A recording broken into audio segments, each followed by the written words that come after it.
When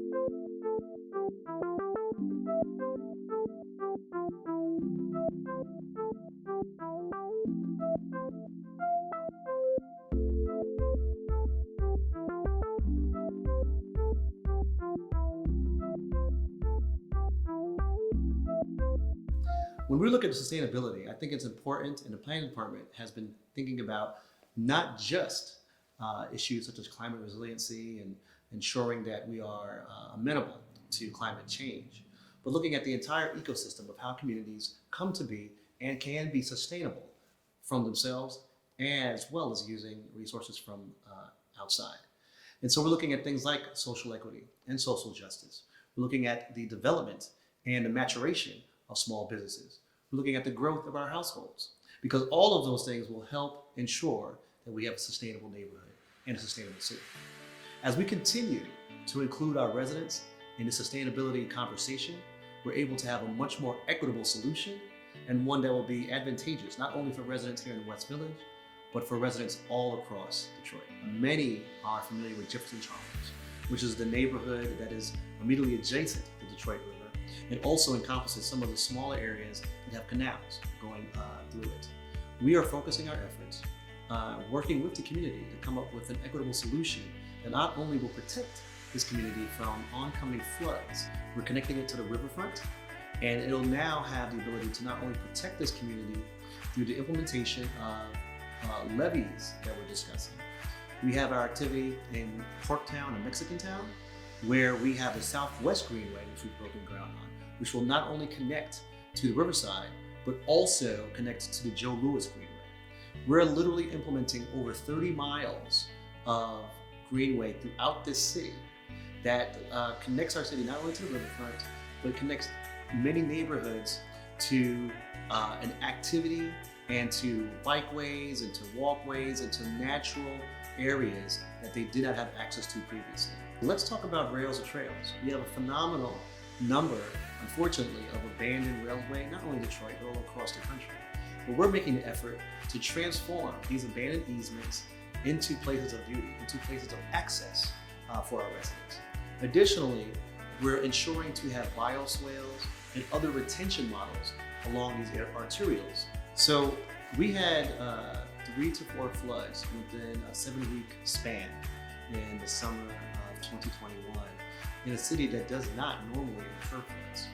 And what we came to realize was that much of the fault lay to an infrastructure that is aged, as well as there was a couple blockages in one of our areas. As a result, we were able to use ARPA funds to address that for many of our households, especially ones that were income challenged, if you will. But the real core of the issue was that we need a sustainable city that is able to address the changing landscape we have when it comes to climate. We are working toward the development and the improvement of our underground infrastructure, but we're also adding much more natural amenities across the city. That will allow us to be far more sustainable 5 years from now than we were 5 years prior. Along the Joe Louis Greenway, which is 27.5 miles and encompasses over 30 neighborhoods, we're working with the Detroit Economic Growth Council, as well as businesses coming into town, to understand which parts of the Greenway shall we have businesses locate next to help work within those communities and work within those neighborhoods to make them even more sustainable and to provide more commercial opportunities to those residents. Additionally, we're really looking to jumpstart some of our other corridors, and that's where we're focusing some of our efforts for businesses as well. I mentioned previously 6 Mile and McNichols. We're doing the same for River North, East Warren and West Warren are some of the others, where we're not only working with our commercial corridors and commercial entities for location there, but as the city, we're putting in targeted dollars and resources to improve the infrastructure along those corridors. When we have an improved infrastructure, that gives a foundation for communities to come in and to really be a true asset to the residents that are there. We're looking at multimodality and getting around the city through various means, right? Can we, even though we're the motor city, you can get around other ways besides your cars. Most people don't know that 33% of the adult Detroiters do not have access to a vehicle. And so we have to ensure that everyone has the ability to move around the city as many ways as possible. In addition to our public transit, which we're looking to grow, and we need to grow our bus system, both as in availability as well as in service. We're also looking at how we can get people around through electric bikes and other kind of bike systems. BOAS and MOGO are two phenomenal locally owned entities here, and we're looking to grow their availability and accessibility across the city. And then lastly, we really just have to improve our infrastructure, our sidewalks. We have too many neighborhoods in our city where residents don't have access for safe pedestrian travel. Once we have the ability to be multimodal safely and intelligently, then we could additionally have another aspect of sustainability included in this conversation. Right now, we are actively using external consultants to make much more targeted economic decisions. We're working with Bloomberg and Associates, have been tremendous assets to us, HRNA, as well as our own in-house analyst to be able to determine which neighborhoods that we can focus our resources. What I do appreciate is that it has been a collaborative effort to help improve our neighborhoods.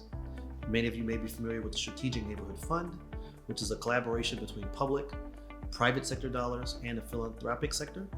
But additionally, many of our corporate sector have been laser focused on specific parts of this town. And we're really excited to continue those partnerships as we move forward as a city. The biggest thing right now, as we really focus on what some might say is the core part of sustainability, with climate resilience and infrastructure development, many of those projects are 8 and 9-figure challenges. That is why we need, and we're soliciting, a federal collaboration to be able to make an impartation there. Some may know that we received a grant of $104.6 million for the renovation of our I-375 highway plan. It's going to be transformative for this city, not only from a physical development standpoint, but also from a sustainability and a rebirth of what was Black Bottom and Paradise Valley, which are historical neighborhoods in this Black community. It's going to really act as a galvanizing opportunity to not only knit this city together physically, but also strengthen the cultural narrative of the city of Detroit. As we continue to look at growth, as we continue to look at the renaissance and continued emergence of this phenomenal American city, please know that we're working together as a city of Detroit with our residents on an inclusive basis, on an equitable basis that will ensure the sustainability of the city for years to come. Look forward to seeing you here.